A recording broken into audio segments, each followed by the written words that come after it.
Man, I'm so excited to show off this team. I can't wait to get into it. Let's check it out.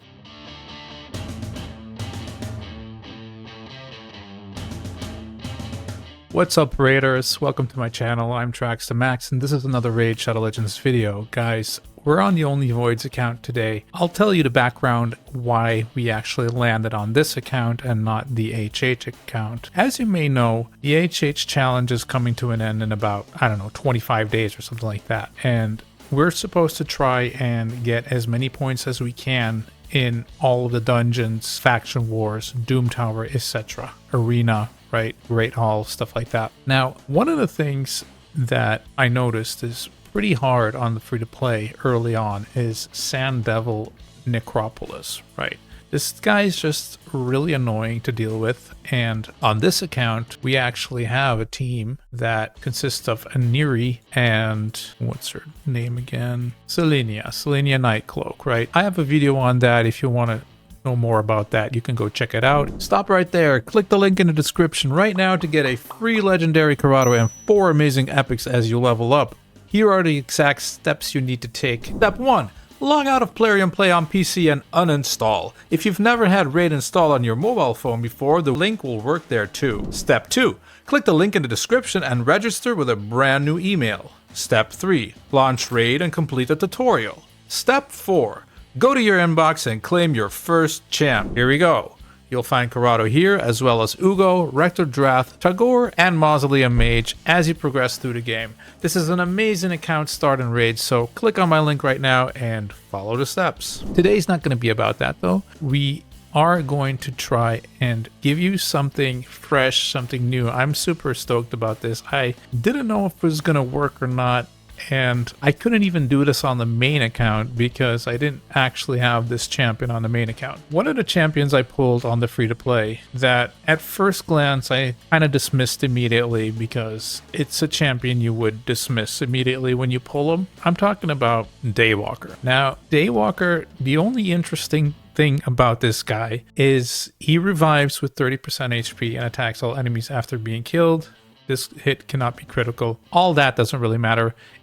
This revives this champion with 30% HP when he dies. That's interesting. It's interesting for Sand Devil because we know Sand Devil will kill all your dudes with one huge smack, but champions such as Aniri are really good there. Champions with Revive on Death are really good. This guy has that. Now, it's on a 5-turn cooldown, whereas Aniri is on a 4-turn cooldown. And that's where things start getting sticky, right? That's where things start getting a little tricky to, do the same effect as an Aniri does, basically. I don't know what this guy's ratings are, actually. Ooh, he has some pretty bad ones. 3.4 into Sand Devil. Now, maybe after today, that could change. Because what if I told you this guy right here can solo? Well, technically it's not a solo, but he can duo stage 20 of Sand Devil. Now, I know stage 20 is not stage 25, but you got to give this guy some slack, okay? He's a rare, and I mean, personally, I thought it was pretty amazing that he could duo this. Now, I think it's even possible to solo, but that would require some more stats, right? Now, I'll go ahead and show you guys the team. This is the team right here. Now, Battle Sage here is just basically to represent a high Katoon because all we need here is this speed aura and the rest is just this guy right here, and then we can just bring along food. Food, however, is also going to be important, but we'll come back to that later. Now, I've only done this once and it took me quite a while to find the stats, to find the sets to actually be able to do this, okay? So I guess I can go into the run and show you guys real quick, but I don't want to show you guys the full run because it takes about 5 minutes or longer, so you probably don't want to sit around and wait for that. But it has only worked once so far, so I hope this is going to run the same way it did beforehand. But what happens is everyone dies, and he basically takes 5 turns before he finally dies as well, right? Now, I'm going to go over his stats in a second, and I'm going to go over some things that I put on to him that I'm not completely sure if they are necessary, but I think they do help, and they're not too hard to achieve. Okay, so as you can see here, this guy's just basically soloing this, right? He does get 19% extra speed from this. So with his base speed, I don't know, that's about maybe 18 speed extra, which is handy. Does mean that you could possibly also do this, you know, by himself, right? And you could bring along 4 champions if you can get the speeds to do this. This also means that maybe with some better gear, you could actually take him up into 25, because his gear is not optimal yet. It is pretty good, so it's probably going to be really hard for a new account to do this. But I'd say, you know, if you can farm stage 20 with food and you don't have an Aniri or any other, you know, cheese to actually do this stage, this might be your option right here, man. He is a rare and, you know, not too hard to pick up normally. So also, if you want to get some blessings on him, it's a lot easier to do than an Aniri and an epic, right? I unfortunately don't have any blessings on this dude right now, so that also could lighten the load of the stats that you need, right? Because right now, as you can see, the destroy max HP is kind of wrecking him a little bit. It makes that his heals aren't doing as much as they should. So if you can get that out of the way with, I forget what the blessing's called, but there's a blessing essentially that gets rid of your destroyed max HP, right? So yeah, this is basically it, man. He is just doing this all by himself. He is getting debuffs here, and that is also important to notice. So in a second, I'm going to show you why. But yeah, we're on minute 3 and we're not halfway yet. So it's probably going to take us about, I don't know, 5, 6, 7 minutes. I'm not sure how long it took the last time. I was just happy that it worked, right? So one thing to add here is if we would do something like this, for instance, on our HH free-to-play account, we could bring in Wukong in the mix. Now, that would make that we would have less food to take along, which that's a little less training that we can get done, but we could speed this process up, which is also not too bad, right? Since every time this guy basically would die, I think Wukong would also pop back up and be able to do one of his skills, which would increase the damage a lot here. And we could, I would assume we could at least half the time here or something like that. So, but yeah, I guess for now, I will wait till this is over and then get back to you in a second. Alrighty, so there you have it, guys. Solo Sand Devil's Necropolis stage 20 with a Daywalker. I mean, I'm super stoked about this. I don't know about you guys, but I really hope that this is going to help some people out, because you know, this is a very hard dungeon to beat, especially in the early game, especially if you think you need a Neri or something like that. I mean, this is only stage 20, but stage 20 is, I think, reasonable, right? You get some good drops here. You don't get the red stuff here, right? The chaos dust, that's only on stage 25, unfortunately, but you know, these are some good ratings already, I would say, and definitely good for like the tournament that's going on right now, the Sand Devil tournament. So if you want to farm that, you can definitely do that on stage 20. So yeah, let's get into the stats real quick then, shall we? So to do this, I tested a couple of things. Like you can see right here, my Mithril is actually naked right now, so I'm gonna give her gear back because I'm actually not wearing that gear. Hold on, maybe I am wearing some pieces, never mind. All right, I thought I didn't use any of the gear, but apparently I did. Anyway, this is mostly a Neri's gear, okay? So I'm gonna have to put that back on once I'm finished with this video. But these are the stats, guys. So I gotta warn you, this is not like, oh, I'm playing for 2 weeks and I'm gonna be able to do this kind of stuff, right? I think after a couple of months, you should be able to work your way towards something similar, right? And you know, you can start off at like stage 15 or 16 and work your way up. I tried this exact same thing earlier with some worse stats, like for instance, a speed set instead of the immortal. That went not as good because, well, you're missing out on some healing, but he was still able to pull off stage 17, for instance, which is the stage that you start getting the big potions. So just regen and speed was able to get to stage 17. But if you want to go higher, you probably will need this immortal set, right? Also, I did manage to find damn good ring right here. It's an attack-based ring, but the rest of these rolls are like pretty insane, right? So it's 6-star mythical, so the rolls here are really, really nice. So yeah, I do have to point that out, that the gear here is not super bad or anything, right? But there are still improvements possible. Like right here, this can be ascended still. This can be ascended and roll something better than crit rate, like defense or HP, obviously.